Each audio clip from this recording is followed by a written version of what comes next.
ဇလန်းအမည်ဆက်မဟုတ်ပဲလူဇက်ကောင်မောင်ထွန်းလင်း18နှစ်အထက်တန်းကျောင်းသူတဦးစာမဖတ်ချင်တော့တဲ့အခါတွင်အလုတ်သမားလိုပဲလုပ်နေမယ်လို့ထင်ထားသူဇလန်းအချင်းမောင်ထွန်းလင်းဟာအထက်တန်းအဆင့်မှာစာတော်ကြည့်တတ်တဲ့သူဖြစ်ပေမဲ့မကြာခဏစာမဖတ်ချင်တော့တဲ့စိတ်မိဘပြောတာအရေးမထားတဲ့အပြုအမူတွေနဲ့စိတ်ညစ်နေတာများလာတယ်။ဒီနေ့မှာစာအိတ်တက်နေတဲ့အထက်တန်းထက်ငါလှုပ်သွားလှုပ်တာကောင်းမယ်ဆိုပြီးစောက်ရုပ်ရေးစီမံကိန်းမှာလူလှုပ်ကြံအဖြစ်သွားတက်တဲ့မနက်6သူညမှညနေ6သူ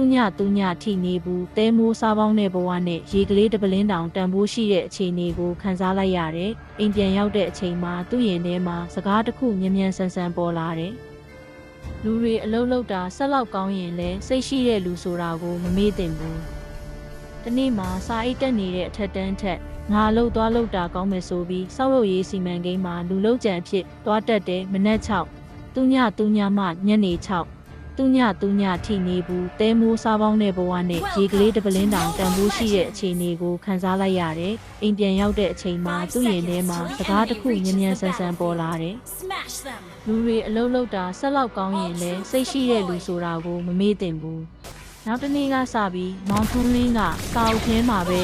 အနာဂတ်ကိုဖန်တီးဖို့ပြန်လည်ရက်တည်တဲ့စာအုပ်တအုပ်ကိုပန်ကားတစ်လုံးလိုမြင်လာတဲ့အတန်းထဲမှာနေရာနောက်ဆုံးမှာနေလဲစင်ဆက်မပြတ်တန်းမကုံတိုင်စူးစမ်းနေတတ်လာတယ်။နှစ်အကြာမှာတော့မောင်ထွန်းလင်းကအင်ဂျင်နီယာတစ်ယောက်ဖြစ်လာပြီးတခါကစောက်လုပ်ရေးကွင်းထဲကသူတွေကိုဆရာကြီးအနေနဲ့ပြန်ဆွေးနွေးပေးနိုင်ခဲ့တယ်။သင်ခန်းစာအလုပ်တိုင်းမှာတန်ဖိုးရှိတယ်။ဒါပေမဲ့ပညာရက်ကမျက်စိဖွင့်တတ်စေတယ်။မိမိအနာဂတ်ကိုလက်တစ်ဖက်နဲ့ဖန်တီးခြင်းရင်စိတ်ဆွမ်းရည်တင်ယူမှုသုံးဖက်ထဲကတစ်ခုလုံးတန်ဖိုးထားရမယ်။လူကိုဆက်လို့အလုပ်လုပ်စေတဲ့အစားစဉ်းစားတတ်စေဖို့ပညာရေးကသာလမ်းဖွင့်တတ်တယ်။